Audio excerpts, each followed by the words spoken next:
10ஆம் வகுப்பு தமிழ் கூடுதல் குருவினா விடைகள். இயல் 6. 1. ம.பொ.சியின் பெற்றோர் யாவர்? ம.பொ.சியின் தந்தையார் பெயர் பொன்னுசாமி, அன்னையின் பெயர் சிவகாமி.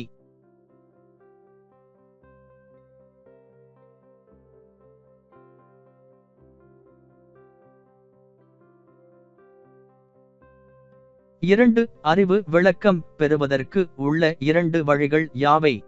அறிவு விளக்கம் பெறுவதற்கு உள்ள வழிகள் 2.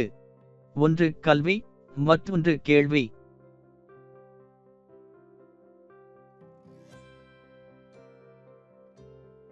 3. கன்னியாகுமரி மாவட்டம் தமிழ்நாட்டுடன் எப்போது இணைந்தது?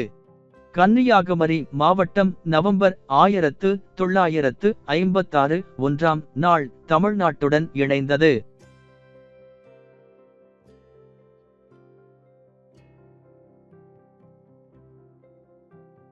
4. ஒரு நாட்டின் தவப்பயனாவது யாது? மழையும் கடலும் ஒரு நாட்டின் இயற்கை எல்லைகளாக அமைவது என்பது அந்த நாட்டின் தவப்பயனாகும்.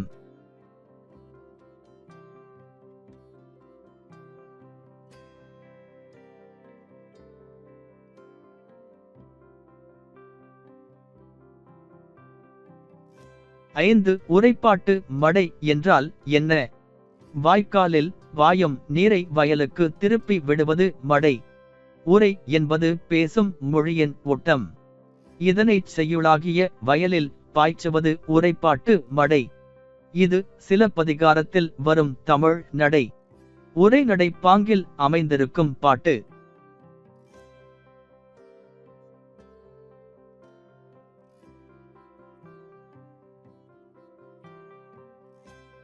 6.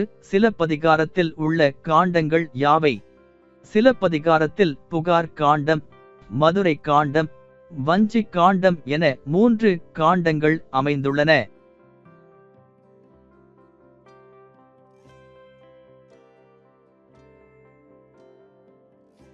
7. இரட்டை காப்பியங்கள் என்று அழைக்கப்படும் நூல்கள் யாவை? இரட்டை காப்பியங்கள் என்று அழைக்கப்படும் நூல்கள் சிலப்பதிகாரம், மணிமேகலை.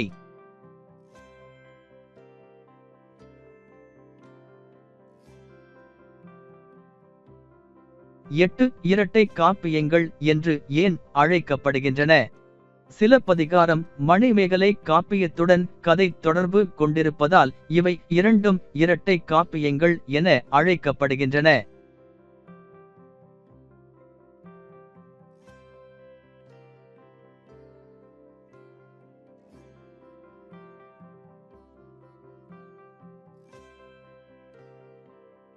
9. கரந்தை திணை என்றால் என்ன?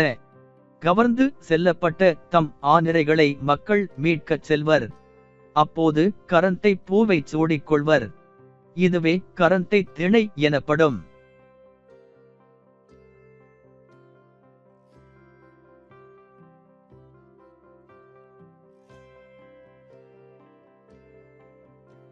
10. ஒழுங்கை திணை என்றால் என்ன? மாற்றரசனின் கோட்டையை கைப்பற்ற ஒழுங்கை பூவை சூடிய தன் வீரர்களுடன் அதனை சுற்றி வளைத்தல் ஒழுங்கை திணை எனப்படும்.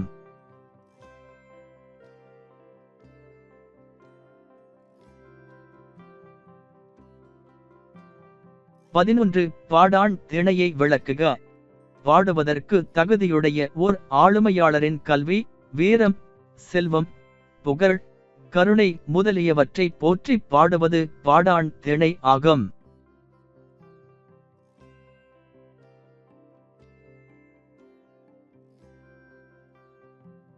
12. கைக்கிளை பெருந்திணை போன்றவை இவற்றை குறிக்கிறது. கைக்கிளை ஒருதலை காமத்தையும் பெருந்திணை என்பது பொருந்தா காமத்தையும் குறிக்கிறது. வாழ்த்துகள் மாணவ செல்வங்களே.